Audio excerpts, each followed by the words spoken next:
Mereenya gammachuun ta'e guddoo gurraani dhageenya baga gammaddee gaa'elli ulfeenya gammachuun keetilleen gammachuma keenya. Allahu Akbar.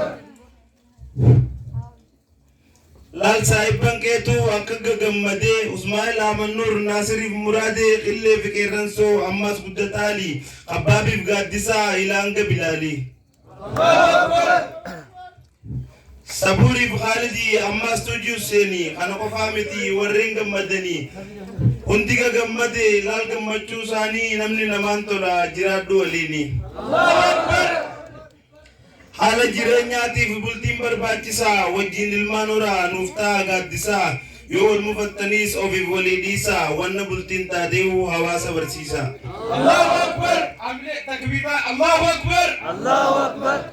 Jaalalti dur jirti rammirraa hin baane biftuu sirraa hafuu wallaahi waan hin taane. Allahu Akbar. Allahu Akbar. Allahu Akbar.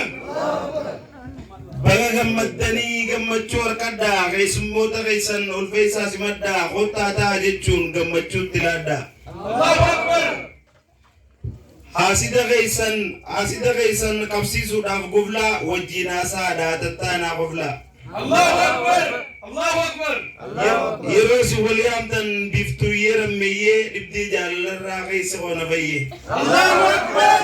Allahu Akbar. Allahu Akbar. Seenaa keessan dheeraa jaalalaa duraanii eega wal galfattan haasaa wajjini. Allahu Akbar.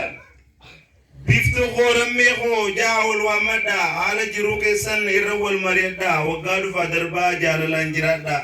Allahu Akbar. Allahu Akbar. Allahu Akbar. Amine kesan tutur wallahi.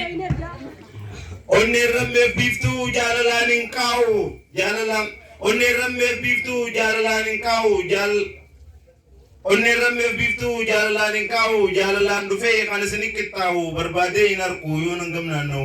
Allahu Akbar. Allahu Akbar.